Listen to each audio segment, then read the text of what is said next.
Eder. Mech. Pallister. Vittorio Fineschi, ordinario di medicina legale alla Sapienza e consulente dei familiari di Liliana Resinovic insieme a Stefano Del Rico, viene presentato come un luminare della disciplina, autore di consulenze rivelatesi determinanti su omicidi, suicidi e torture. È noto al grande pubblico triestino proprio per il caso Resinovic, ma nella sua attività recente ricadono incarichi di altissimo profilo. Su mandato della Procura di Roma ha eseguito l'autopsia sul corpo di Giulio Regeni. È stato consulente della famiglia Cucchi. A lui si deve la ripartenza delle indagini sulla morte del calciatore Donato Bergamini. È stato inoltre tra i relatori del convegno Osservazioni sulla tortura. Interrogato sul lavoro svolto sul corpo martoriato di Giulio Regeni, premette con fermezza che, da quando eseguì quell'esame quasi 10 anni fa, vige per lui il divieto di entrare nei dettagli, sia per una questione di dignità della persona, visto il trattamento degradante, disumano, torturativo che ha subito, sia per non divulgare notizie su un procedimento penale in corso. Ciò che può raccontare è il momento del riconoscimento del corpo fatto dai genitori.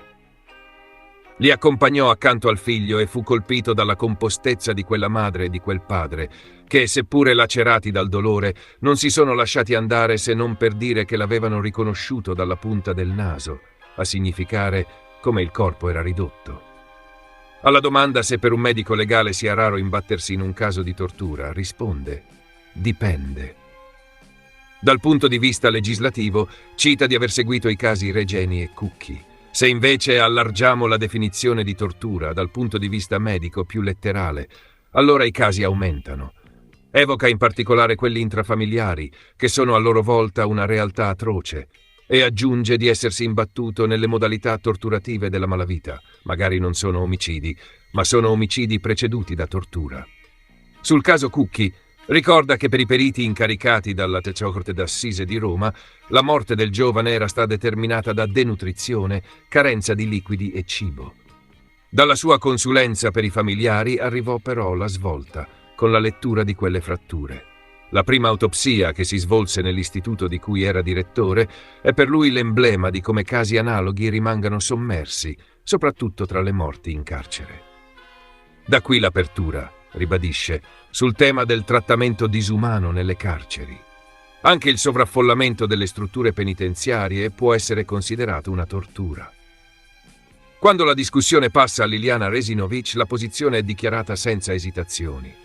Alla domanda se, a distanza di anni dalla loro relazione tecnica, lui e Del Rico restino convinti che sia stata uccisa e non si sia suicidata, la risposta è sì, non avremmo messo nero su bianco quelle considerazioni. Al di là della ricostruzione esatta di come sia stata con esattezza afferrata e soffocata, cosa sempre difficile da stabilire se un corpo è in movimento, quel che è certo è che è stata uccisa. E scandisce: una persona non si può suicidare con quel sistema di sacchi e sacchetti. Il suicidio in quel modo è impossibile. Sulla causa di morte afferma: sulla morte per asfissia siamo d'accordo. Il nodo aperto, spiega, è l'epoca della morte. Per lui non è avvenuta il giorno della scomparsa. È impossibile che un corpo possa essere rimasto lì 20 giorni senza un segno di intemperie, di animali e di sporcizia. Ne deriva un dettaglio operativo che considera decisivo. Quei sacchi neri dovevano essere stati tirati fuori dall'armadio poche ore prima. Arriva quindi la valutazione sull'esperimento messo in campo dai consulenti della Procura, guidati da Cristina Cattaneo, che per provare che è possibile che un corpo si possa conservare in quelle condizioni per 3 settimane, hanno mostrato come dei cadaveri conservati per 20 giorni all'obitorio di Milano presentassero analogie con il grado di conservazione di Liliana. La replica è netta. Quei corpi erano in una cella frigo, non all'aperto. Seppure con una temperatura simile, l'ambiente è diverso. Non sono ambienti comparabili e poi ogni corpo degrada in maniera diversa. Non è una prova. Il perimetro che ne risulta è lineare e completo. Curriculum e competenza sul tema della tortura e della medicina legale. Il limite etico-giuridico sui dettagli dell'autopsia Regeni e la scena del riconoscimento dalla punta del naso. L'estensione della nozione medica di tortura ai contesti intrafamiliari e criminali. Nel caso Cucchi, la svolta ottenuta leggendo correttamente le fratture e l'affondo sul sovraffollamento carcerario come possibile tortura. Nel caso Resinovic, i 4 punti cardine: omicidio e non suicidio, asfissia come meccanismo, epoca della morte diversa dal giorno della scomparsa, impossibilità di una permanenza di 20 giorni all'aperto senza tracce e sacchi maneggiati poche ore prima. E infine, la bocciatura dell'esperimento milanese in cella frigo, perché ambienti non comparabili e ogni corpo degrada in maniera diversa.